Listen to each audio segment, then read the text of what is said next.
శుభం వ్యాధి శ్రీ గురుభ్యో నమః. మీనరాశి వారికి అక్టోబర్ 1వ తారీఖు నుండి 15వ తారీఖు వరకు ఏ విధంగా ఉన్న విషయాన్ని మనం విశేషంగా తెలుసుకోవడం ప్రయత్నం చేద్దాం. మీనరాశికి తృతీయ స్థానంలో రాహువు చాలా అద్భుతంగా పనిచేస్తున్నాడు. అదేవిధంగా సప్తమంలో ఉన్న 3 గ్రహాల యొక్క కూడబడి వలన మీనరాశి వారికి భార్యాభర్తల మధ్య అన్యోన్యత కొంత కోల్పోయే అవకాశం ఉంటుంది. కోర్టు వ్యవహారాల వరకు వెళ్ళే అవకాశం ఉంది. అవుట్ ఆఫ్ కోర్టు సెటిల్మెంట్స్ కూడా కొన్ని విషయాలు జరిగే అవకాశం ఉంటుంది. ఈ కుజుడు 7వ ఇంట్లో అగ్నితత్వం గలవాడు రవితో కలిసి ఉండడం వలన అదొక దోషంగా పరిగణిస్తామన్నమాట.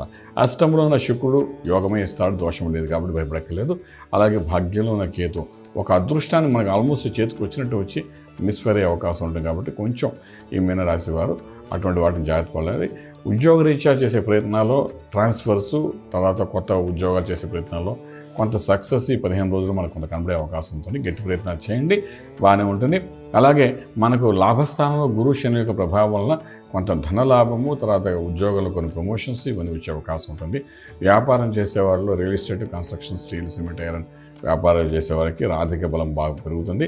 ఫిల్మ్ ఇండస్ట్రీలో ఉండే వాళ్ళకు కూడా కొంతవరకు ప్రొడ్యూసర్స్, డైరెక్టర్స్కి కూడా కొంచెం లాభదాయకంగా కనిపిస్తుంది.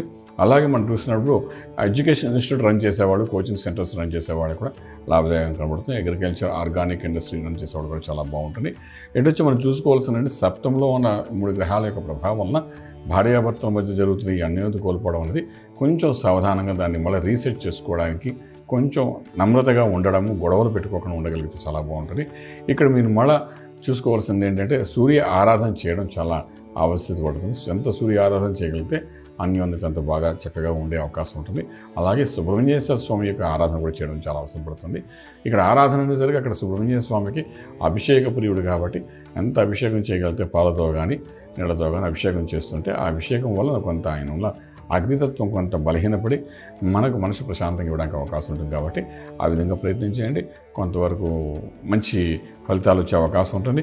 ప్రత్యేకించి రేవతి నక్షత్రం వారికి ఈ 15 రోజుల్లో ఒక లాటరీ తగిలినట్టుగా ఒక అద్భుత ఫలితం వచ్చే అవకాశం ఉంటుంది. జాగ్రత్తగా ఉండండి. ఈ సుబ్రహ్మణ్య స్వామి ఆరాధన చేయండి, రాజమార్గంలో రాజ్యం పొందగలుగుతాం. శుభం వ్యాధు. పూర్తి వివరాలకు సంప్రదించండి Shri Vedamata Gayatri Jyotishyalayam, Brahma Srimanta Suryanarayana Sharma, Srinilayam, first floor, 101, Sai Vaibhav layout, Chitrapuri colony, Khajaguda, Hyderabad 5,08,000. సంప్రదించవలసిన ఫోన్ నెంబర్స్ 8885591147, 8855591148, 984999644.